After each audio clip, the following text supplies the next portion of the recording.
ప్రపంచంలో ఎక్కడున్నా మీ గోత్రనామాలతో వేదమందిర్ నిర్వహించే ఆన్లైన్ పూజలు హోమాల ద్వారా దైవ అనుగ్రహాన్ని పొందండి.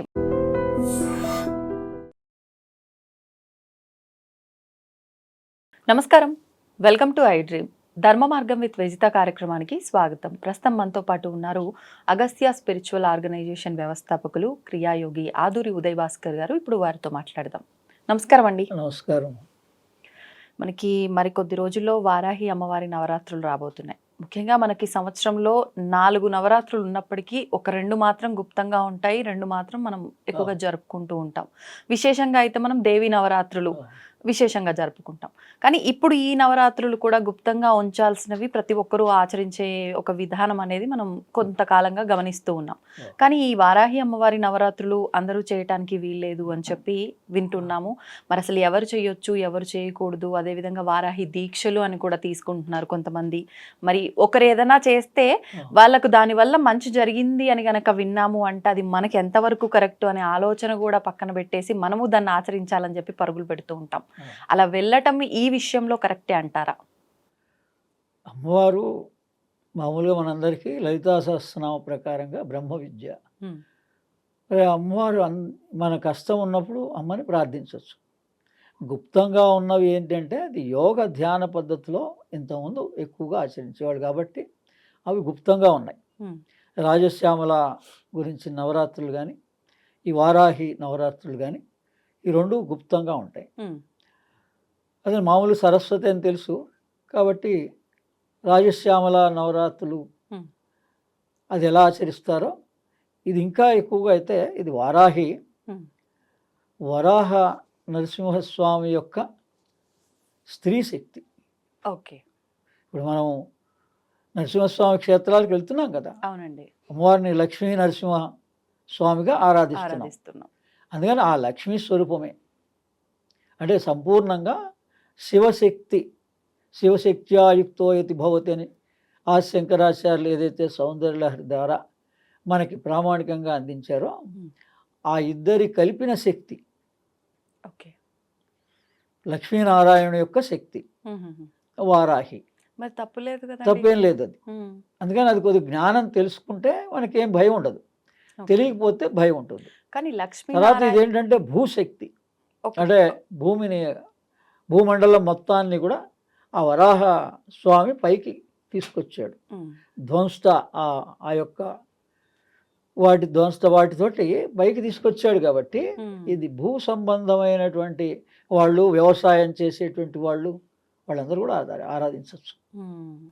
అయితే మీరు అన్నారు కరెక్టే, లక్ష్మీనారాయణుల స్వరూపము అని అంటే ఆరాధించడం తప్పులేదు అనిపించింది మీరు వివరించగానే. కానీ అక్కడ చూస్తే లక్ష్మీనారాయణులు సాత్విక విధానం, ఇక్కడ చూస్తే వారాహి అమ్మవారు ఉగ్ర రూపంలో ఉంది అని అంటూ ఉంటారు. మరి ఉగ్ర ఆరాధన అందరూ చేయడానికి వీల్లేదు అంటే ఏ దేవతని మనం ఆరాధిస్తే ఆ లక్షణాలు మనలో వస్తాయి అంటారు. మరి ఈ అమ్మవారిని ఆరాధిస్తే అలాంటి ఉగ్ర లక్షణాలు మనలో వచ్చే అవకాశం లేదంటారా? అంటే ఉగ్రం అంటే ఏంటంటే ఇప్పుడు మనకి ఈ ఎండాకాలం దాటిన తర్వాత ఋతువు మారుతుంది కదా, వర్ష ఋతువు వస్తుంది. అందుకని ఆషాఢ మాసం వస్తుంది. ఈ ఆషాఢ మాసంలో అనేక రకాల రోగాలు, ఇప్పుడు కరోనా చూసాం, అలా చిన్నది రావచ్చు, పెద్దది రావచ్చు. ఇటువంటి వాటిని ఎదుర్కోవడానికి, మనలో ఉన్న బ్యాక్టీరియాని ఎదుర్కోవడానికి ఉగ్రరూపం అంటే బయట కనిపించేది అది.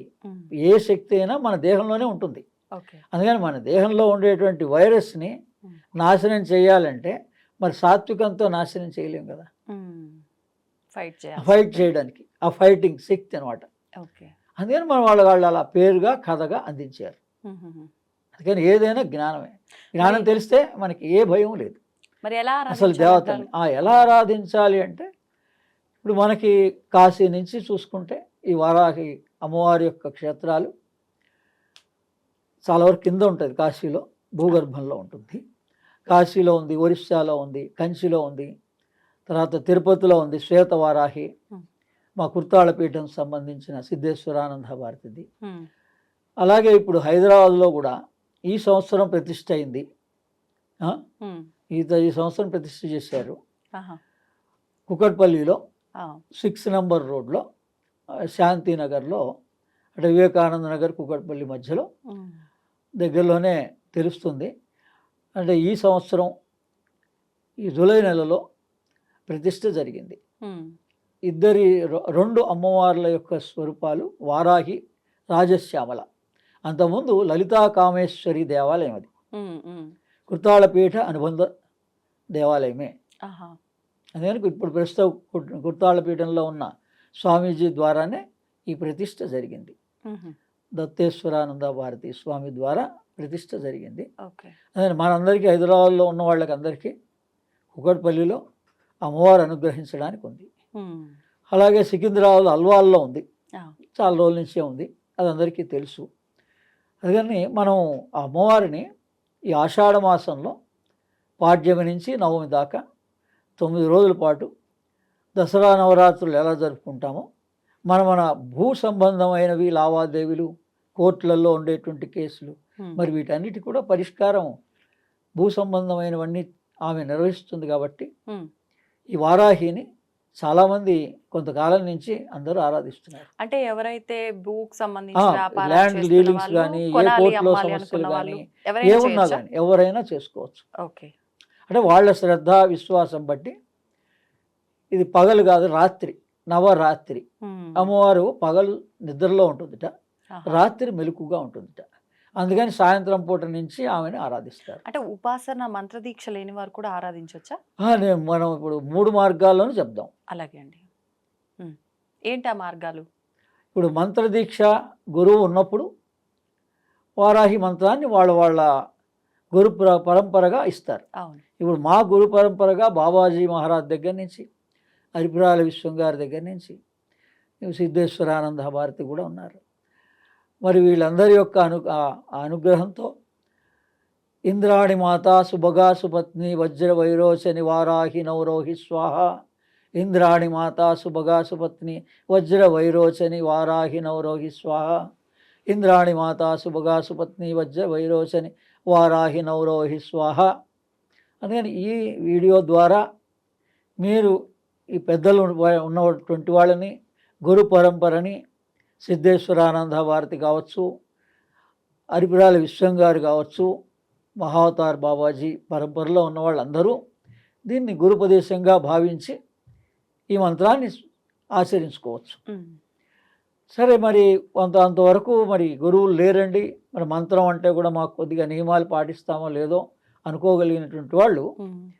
సౌందర్య లహరిలో 3వ శ్లోకంగా ఆదిశంకరాచార్యులు ఈ వారాహి అమ్మవారిని ఏ గుప్తంగా ఉందో అది గుప్తంగానే అందించారు మనకి. ఆహా.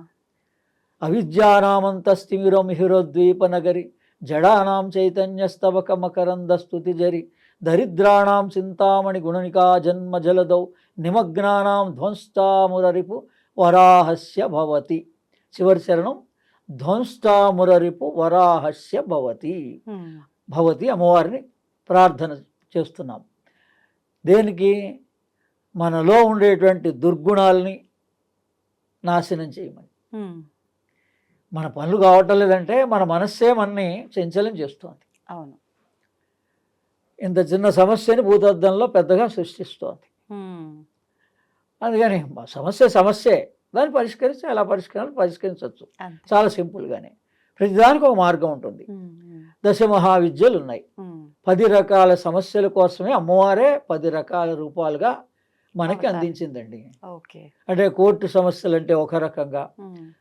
లేకపోతే జైలు సమస్యలు అంటే ఒక రకంగా, ఉమ్. ఇలా అనేక సమస్యలు.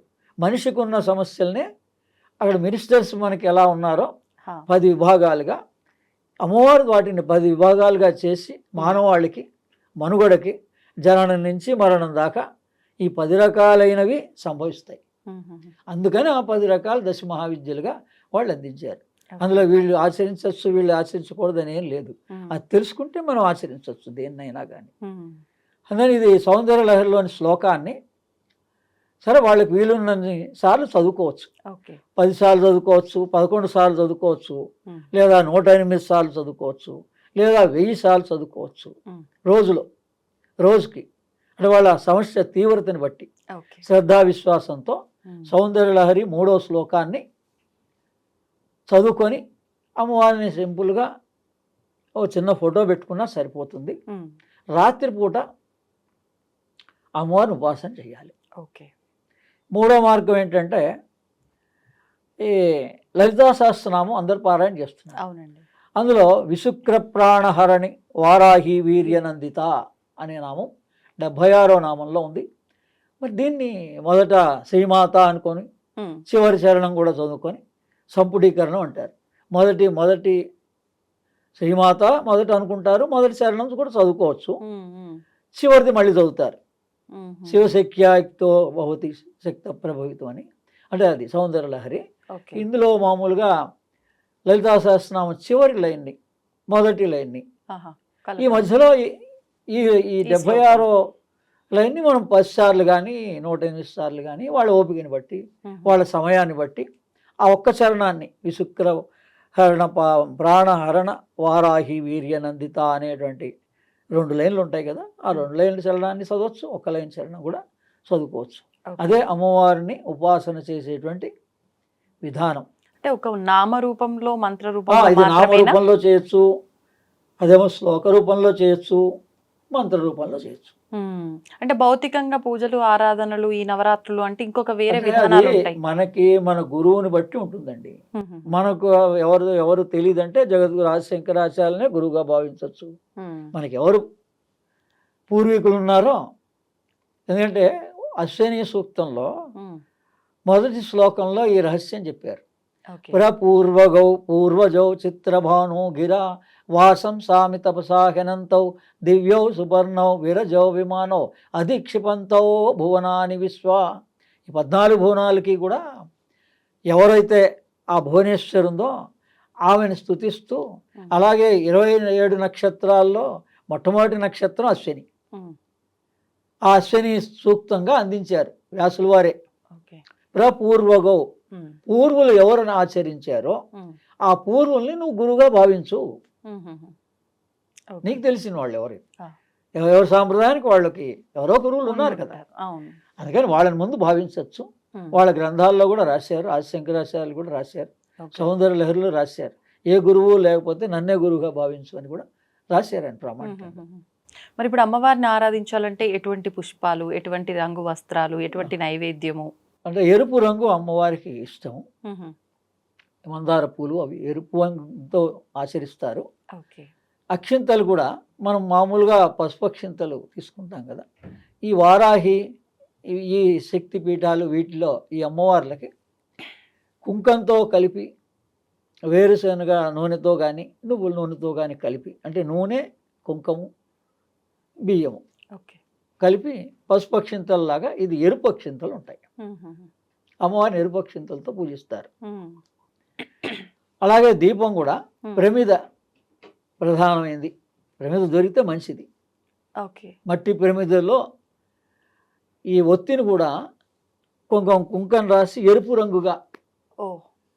రంగుగా చేసి ఒత్తి వేసి ఎరుపు రంగు ఒత్తితో ఆరాధించాలి. అంటే మనం నిత్య దీపారాధనకి వెలిగించే దీపం కాకుండా ఇది సపరేట్ గా ఇంకొక ప్రమిద పెట్టి చేయాలంటారా? ప్రమిద ఉంటే అదే ప్రమిద తీసుకోవచ్చు. మట్టి ఒకటే మొత్తం పూజా మందిరంలో. ఆ 9 రోజులు ఇలా పూజ ఈ దీపం పెడతాం. అమ్మవారి చిత్రపటం గాని కలశం గాని ఏమైనా పెట్టాలా? వాళ్ళు గురువులు కానీ ఎవరన్నా మన పెద్దలు కానీ చెప్తేనే పెట్టాలి, లేకపోతే పెట్టక్కర్లేదు. ఇది యోగా ధ్యాన పద్ధతిలో అసలు రాత్రి కాబట్టి మనకి 3 స్థితులు ఉంటాయి, జాగ్రత్త స్వప్న సుషుప్తి. అందుకని రాత్రి స్థితే గొప్పది పగల కన్నా కూడా. అందుకని ఈ మనం చేస్తూ ఉన్న సాధన ఆ నిద్రలోకి వెళ్ళిపోవాలి. అందుకని ఈ మంత్రం కానీ నామం కానీ ఈ శ్లోకం కానీ మనం చదువుతూ నిద్రలోకి వెళ్ళిపోవాలి. అదే మామూలుగా సాయంత్రం సమయంలో కొంచెం సేపు పూజ చేసుకున్నట్టుగా 10-15 నిమిషాలు చేసినా మనం నిద్రపోయే సమయంలో కాళ్ళు చేతులు కొడుక్కొని మనం ఈ మంత్రాన్ని కానీ దీన్ని పఠిస్తూ ఇంకా అది అప్పుడు కౌంట్ ఉండదు ఎంతసేపు చేస్తున్నాం అనేది, టైమే ఉంటుందంతే. ఈ మధ్యలో నిద్ర వస్తే ఇంకా మంచిదే. అలా 10 రోజులు చేస్తే మనకి రెగ్యులర్గా ఒక సాధన ఏర్పడుతుంది. ఇప్పుడు ఈ 10 రోజులు అంటే ఈ నవరాత్రులు అయిపోయే వరకు చెయ్యాలి అనుకునే వాళ్ళు, అంటే మీరు ఉపాసన పరులైతే గురువుని బట్టి ఆచరిస్తారు. సామాన్యులు ఆచరించాలనుకున్న వాళ్ళు ఎటువంటి నియమాలు పాటించాలండి? అది సామాన్యులకే చెప్పాం కదా, ఇలా శ్లోకం చదువుకోవచ్చు, నామం చదువుకోవచ్చు, మంత్రం పక్క పెట్టి మిగిలిన 2 చదువుకోవచ్చు. లలితా సహస్రనామంలో ఎవరైనా చదువుకోవచ్చు, సౌందర్యలహరిలోని 3వ శ్లోకం ఎవరైనా చదువుకోవచ్చు. ఇప్పుడు నా దగ్గర దాకా వచ్చిన వాళ్ళకి నేను మంత్రము, యంత్రము, తంత్రం అంటే జ్ఞానం ఆహా. విపులీకరించి వాళ్ళకి జ్ఞానాన్ని, వాళ్ళకి ఏమేమి సందేహాలు ఉన్నాయో అవన్నీ నివృత్తి చేస్తూ చెప్పేదాన్ని జ్ఞానం అంటారు, తంత్రం అంటారు. ఓకే. అంటే నేను మంత్రం ఇస్తాను, నేను యంత్రం కూడా, దానికి సౌందర్యలహరి ప్రకారంగా యంత్రం కూడా ఉంది, ఓకే. వారాహి యంత్రం, ఆ యంత్రం కూడా ఇవ్వడం జరుగుతుంది. ఇప్పుడు ఈ 9 రోజులు ఆచరించే వాళ్ళు ఎరుపు రంగు వస్త్రాలు మాత్రమే వేసుకోవాలి, ఒక దీక్షగా చేయాలంటారా? ఆ దీక్ష అనేది వేరే ఉంటుందా? అది వాళ్ళని బట్టి వాళ్ళకి ఎంతవరకు అవకాశం ఉందో దాన్ని బట్టే చేయాలి, బలవంతం ఏం లేదు, తప్పనిసరిగా ఇలా చేయాలని ఏం లేదు. ఓకే. ఓకే. దీపం పెట్టాలి, ఎరుపు అక్షింతలు ఉంచుకోవాలి, ఆ ఒత్తి కూడా ఎరుపుగా వేసుకుంటే మంచిది, అంతవరకు చాలు. సింపుల్గా అవి చేసుకొని ఆమె నామాన్ని స్మరిస్తూ మన కష్టాన్ని తీర్చమ్మా అని ప్రార్థన చేస్తే మనకి 10వ రోజు కల్లా ఫలితం వస్తుంది. అమ్మవారికి విశేషంగా కందదీపం పెట్టాలి అంటూ ఉంటారు. అందుకని ఇంకోటి ఏంటంటే ఆమె పదార్థాల్లో భూ సంబంధమైనటువంటి కూరగాయలు ఇవన్నీ వాడుతుంటారు, అందులో కంద విశేషంగా వాడతారు. ఆ కంద అంటే ఆమెకి కంద దుంపలు, ఇప్పుడు క్యారెట్ కానీ బీట్రూట్ కానీ ఓకే, దుంపలు లాంటివి, ఆలు కానీ, ఇవన్నీ దుంపలు ఇష్టం ఆమెకి, ఇవి ప్రసాదంగా కూడా నివేదన చేస్తారు. అందుకని ఆ కందని మధ్యలో తీసుకొని ఒక నిమ్మకాయ అంతటి పరిణామంలో ఒక హోల్ తయారు చేసి అందులో నూనె వేసి దీపంగా పెడతారు. అది అందరికీ దొరకాలి కాదు, దొరికిన వాడు పెట్టుకోవచ్చు, దొరకలేని వాళ్ళు మామూలు మట్టి ప్రమిదలో పెట్టుకోవచ్చు. ఓకే. అంటే ఏ రోజుకి ఆ రోజు కందది ఇది మారుస్తూ ఉండాలా ప్రమిద? అంటే మనకి లభ్యమైన వాళ్ళైతే, ఊళ్ళల్లో ఉన్న వాళ్ళైతే చిన్నది తీసుకుంటారు, పెద్దది తీసుకోరు కదా. చిన్నది కంద పిలక అంటారు, కంద తీసుకొని దాంట్లో దీపం పెడతారు, ఆ తర్వాత తీసేయచ్చు. అంటే 9 రోజులు ఒకే అంటే అది నియమంగా ఆచరించిన వాళ్ళైతే 9 రోజులు ఒకే దాంట్లో చేస్తుంటారు. ఓకే. ఓకే. అఖండ దీపం అని పెడతారు కదా, అవన్నీ పెట్టక్కర్లేదు, అది నవరాత్రుల్లో పెట్టుకుంటాం మనం, ఓకే, శరద్ నవరాత్రుల్లో పెట్టుకుంటాం. అవును. ఇప్పుడు అవన్నీ అవసరం లేదు. ఓకే. ఓకే. మనం ఈ బహిర్గత సాధనని ఎంత సులభంగా చేస్తే అంత మంచిదండి. బహిర్గత సాధన అంతా కూడా పిల్లలకి, ఫ్యూచర్ జనరేషన్కి చూపించడం కోసమే ఉంది. మన సాధన అంతా అంతర్గత సాధన ఉండాలి, అంటే అమ్మవారి మీద విశ్వాసం, శ్రద్ధ పెరుగుతూ ఉండాలి. అందుకని ఆ నామాన్నో మంత్రాన్నో ఆ ఉచ్చారణ చేస్తుంటే మనకు పెరుగుతుంది. కానీ మనం బయట ఏ రకమైన సాధన చేసినంత మాత్రాన అమ్మవారు ఎక్కువగా అనుగ్రహిస్తుంది, తక్కువగా అనుగ్రహిస్తుంది ఏమి ఉండదు. భగవంతుడికి అందరు సమానమే. అందుకని ఇదే మంత్రాన్ని అందరూ వాళ్ళ భావించి, నన్ను గురువుగా భావించి స్వీకరించగలిగినటువంటి వాళ్ళైతే ఈ మంత్రం చాలా పవర్ఫుల్ మంత్రం. ఇంద్రాణి మాతాసు భగాసు పత్ని వజ్ర వైరోచని వారాహి నౌరోహి స్వాహ. ఇంద్రాణి మాతాసు భగాసు పత్ని వజ్ర వైరోచని వారాహి నౌరోహి స్వాహ. ఇంద్రాణి మాతాసు భగాసు పత్ని వజ్ర వైరోచని వారాహి నౌరోహి స్వాహ. అలాగే ఈ సౌందర్యలహరిలోని అవిద్యానామంతస్తిమిరమిహిరోద్వీప నగరి జడానాం చైతన్యస్తబకమకరంద స్తుతి జరి దరిద్రాణం చింతామణి గుణనికా జన్మ జలదో అనే దగ్గర జడ చైతన్యంగా రెండు మాటలు వచ్చాయి. అంటే ఈ సృష్టి అంతా కూడా మ్యాటర్ అండ్ ఎనర్జీగా ఉంది. సైన్స్గా తీసుకున్న మ్యాటర్ ఎనర్జీ. అందుకని ఈ శరీరము మ్యాటరు, ఈ భూమి మ్యాటరు. ఈ భూమి సూర్యుడు చుట్టూ తిరుగుతోంది, ఈ భూమి చుట్టూ చంద్రుడు తిరుగుతున్నాడు. ఇంతే సైన్స్ అంతా. అది మనం ఇక్కడ దైవికంగా అప్లై చేయలేకపోతున్నాం. అంటే అక్కడ ఏమన్నారు, చైతన్యానికి ప్రాధాన్యత ఇవ్వండి. మనస్సు కూడా చైతన్యమే. లలితా సహస్రనామంలో కూడా ఈ మాట వస్తుంది, చైతన్య కుసుమ ప్రియాయ నమః. మీరు అడిగారు అమ్మవారికి ఏది ఇష్టం అని. అన్నిటికన్నా ఏది ఇష్టంట, మీ మనస్సుని. ఆ కొంచెం సేపు మీరు మనస్సు కాన్సన్ట్రేట్ చేస్తూ ఒక 5 నిమిషాలు కాదు, 10 నిమిషాలు, 15 నిమిషాలు మీరు పూజ చేస్తారో, జపం చేస్తారో, ఆ చైతన్యంలో మార్పు రావాలి. మనలో చైతన్యంలో మార్పు రావడం కోసం ఇటువంటి పూజలు, వ్యవహారం అంతా చేస్తూ ఉంటాం. ఇది జడంగా ఉంది, ఈ జడంగా ఉన్నదాన్ని చైతన్యం తీసుకురావాలి. ఎంతవరకు చైతన్యం లెవెల్స్ ఉంటాయి, 16 చైతన్య అవస్థలు ఉంటాయి అన్నమాట. అందుకని అది తెలుస్తున్న కొద్దీ మనం దాన్ని పెంచుకుంటూ వెళ్ళచ్చు. ధన్యవాదాలండి.